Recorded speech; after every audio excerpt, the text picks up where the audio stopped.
Hi, ഇന്ന് നമ്മൾ ഉണ്ടാക്കാൻ പോണത് ഒരു നാടൻ പലഹാരമാണ് കേട്ടോ. അത് അച്ചപ്പമാണ് നമ്മൾ ഉണ്ടാക്കാൻ പോണത്. ഇത് പണ്ടൊക്കെ കല്യാണങ്ങൾ, അതേപോലെ പെരുന്നാൾ അങ്ങനെയൊക്കെ വരുമ്പോൾ അച്ചപ്പം, കൊഴലപ്പം, ചുക്കപ്പം, അരിയിരപ്പം അങ്ങനെ കുറേ പലഹാരങ്ങൾ നമ്മൾ ഉണ്ടാക്കിയേക്കും. അപ്പോൾ ഇന്ന് നമ്മളിപ്പോൾ ഉണ്ടാക്കാൻ പോകുന്നത് അച്ചപ്പമാണ്. അപ്പോൾ ഈ അരി കഴുകിയിട്ട് അത് പൊടിക്കാൻ വേണ്ടി കൊണ്ടുപോകാനുള്ള പരിപാടിയാണ്. അപ്പോൾ ഇത് പൊടിച്ച് കൊണ്ടുപോയി വരുമ്പോഴത്തേന് നമുക്കതിന് ബാക്കിയുള്ള കാര്യങ്ങളൊക്കെ നമുക്ക് സെറ്റാക്കി എടുക്കാം. ഇപ്പോൾ ആദ്യം വേണ്ടത് തേങ്ങാപ്പാലാണ്. അപ്പോൾ നമ്മൾ ഇപ്പോൾ 2 കിലോ അരിക്കാണെങ്കിൽ ഇപ്പോൾ ഇവിടെ ഉമ്മ എടുത്തൊരു 4-5 തേങ്ങ എടുത്തിട്ടുണ്ടായിരുന്നു. അപ്പോൾ നമ്മൾ വേറെ എക്സ്ട്രാ വെള്ളം ചേർക്കാണ്ട് ഈ തേങ്ങാപ്പാൽ തന്നെ ആണെങ്കിൽ ഒന്നുകൂടെ ടേസ്റ്റ് കൂടും. അപ്പോൾ ഒരു 5-6 തേങ്ങയുടെ പാലാണ് ഇപ്പോൾ നമ്മളിതുപോലെ ഇങ്ങനെ പിഴിഞ്ഞെടുക്കണത്. അത് കഴിഞ്ഞതിന് ശേഷം പിന്നെ ഇനി അതിലേക്ക് വേണ്ടത് ആവശ്യത്തിന് ഒരു മുട്ടയാണ്. ഒരു 6-5 മുട്ട നമ്മൾ പൊട്ടിച്ചൊഴിച്ചിട്ട്, ഇനിയിപ്പോൾ കുഴമ്പ് കൂട്ടണമെങ്കിൽ അങ്ങനെ കൂട്ടാം, കാരണം അപ്പോൾ ഒന്നും കൂടെ നല്ലൊരു ക്രിസ്പിനെസ് കൂടുതൽ കിട്ടും. അപ്പോൾ ഒരു 4-5 കോഴിമുട്ട ചേർത്ത്, പിന്നെ അതിലേക്ക് ശേഷം ഒരു 3 കപ്പ് പഞ്ചസാര. എന്താ പറയുക, ഓരോരുത്തരുടെ മധുരത്തിന് ഇഷ്ടം. ഇവിടെ ഞങ്ങൾക്ക് എല്ലാവർക്കും കുറച്ച് പഞ്ചസാര ഈ അച്ചപ്പത്തിൽ ഭയങ്കര ഇഷ്ടമാണ്, കുറച്ച് കൂടുതൽ നല്ല ടേസ്റ്റിയാണ്. പിന്നെ അതിലേക്ക് കുറച്ച് കരിഞ്ജീരകം കൂടെ ഇട്ടിട്ട് ഈ പഞ്ചസാര അലിയണ വരെ നല്ല പോലെ മിക്സ് ചെയ്ത് കൊടുക്കുക. നമ്മൾ ഈ മിക്സിൽ തന്നെ ഈ പഞ്ചസാരയും കോഴിമുട്ടയും കൂടിയിട്ട് നല്ലപോലെ മിക്സായിട്ട് കിട്ടണം. പഞ്ചസാര അലിയവും വേണം. അത് കഴിഞ്ഞതിന് ശേഷം നമ്മൾ പൊടിപ്പിച്ച് കൊടുക്കുന്ന വറുക്കാത്ത പൊടിയാണ്.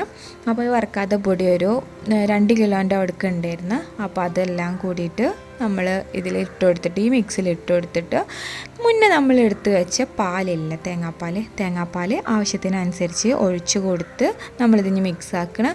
അധികം ലൂസിൽ, ഓവർ ലൂസും പാടില്ല, ഓവർ കട്ടിയാവാനും പാടില്ല. അങ്ങനത്തെ ഒരു മിക്സിൽ ഒരു പരുവത്തിലാണ് നമ്മളിത് മിക്സ് ചെയ്തിട്ട് എടുക്കേണ്ടത്. പിന്നെ ഇത് എടുത്ത് വെക്കുക, അധികം കുറേ ടൈമൊന്നും എടുത്ത് വെക്കണ്ട, കാരണം ഇത് നമുക്ക് എത്രയും എടുത്ത് വെക്കും തോറും ഈ ഒരു മിക്സ് കട്ട പിടിക്കുകയാണ് ചെയ്യുക. അപ്പം നമ്മൾ ഈ മിക്സ് എപ്പോൾ ഉണ്ടാക്കണോ അത്രയും പെട്ടെന്ന് നമ്മൾ ഈ ഒരു അച്ചപ്പം ഉണ്ടാക്കിയെടുക്കുകയാണ് നല്ലത്. അപ്പം ഞങ്ങൾ പുറത്ത് അടുപ്പ് കൂട്ടിയിട്ടാണ് അച്ചപ്പം ഉണ്ടാക്കാൻ പോണത്. അകത്ത് വെച്ചില്ല, പുറത്ത് അടുപ്പൊക്കെ കൂട്ടിയിട്ട് ഒരു പഴയ രീതിയിൽ, പണ്ടൊക്കെ പുറത്തൊക്കെ എല്ലാം അടുപ്പ് കൂട്ടിയിട്ട് ഫുഡും സംഭവങ്ങളൊക്കെ വെക്കുക. അപ്പം അതേപോലെ പുറത്തൊക്കെ അടുപ്പ് കുത്തി ഞങ്ങൾ അവിടെയാണ് അച്ചപ്പം ചുടാൻ പോണത്. അങ്ങനെ പിന്നെ പുറത്തൊക്കെ അടുപ്പ് കുത്തി, എന്താ പറയുക, കല്ലൊക്കെ ശരിയാക്കി വെച്ച്, പിന്നെ ഉമ്മ തീയൊക്കെ പൂട്ടി ഞങ്ങൾ അച്ചപ്പൻ ചുട്ടെടുക്കാൻ പോവാണ്. പൊരിച്ചെടുക്കാം, ചുട്ടെടുക്കാം, അങ്ങനെ പോവാണ്. പിന്നെ ഇനി ഇപ്പം പാത്രം ചൂടാവുമ്പോൾ നമ്മൾ വെളിച്ചെണ്ണയിലാണ് ഉണ്ടാക്കുന്നത്. അപ്പോൾ വെളിച്ചെണ്ണ ഒഴിച്ചിട്ട് നല്ല ചൂടായി വരുമ്പോൾ വെളിച്ചെണ്ണ ഒഴിക്കുക. പിന്നെ നമ്മുടെ ഈ ഒരു അച്ചുണ്ടല്ലോ, അപ്പോൾ ആ അച്ച് വെളിച്ചെണ്ണയിൽ ഇട്ട് വെക്കണം. പണ്ടൊന്നും നമുക്ക് അറിഞ്ഞിരുന്നില്ല, ഈ ഒരു ഉമ്മൊക്കെ ചെയ്യുമ്പോൾ നമ്മൾ എന്തിനീ അച്ച് ഇട്ട് വെക്കണമെന്ന് ചോദിക്കും. പിന്നീടാണ് നമുക്കൊക്കെ മനസ്സിലായിരുന്നത്. കാരണം ഈ ഒരു അച്ച് ഇട്ട് വെച്ചില്ലെങ്കിൽ അത് തണുത്ത് കഴിഞ്ഞാൽ എന്തോ ഈ മാവ് അധികം പിടിക്കില്ല, അങ്ങനെയൊക്കെ ഉള്ളൊരു സംഭവം.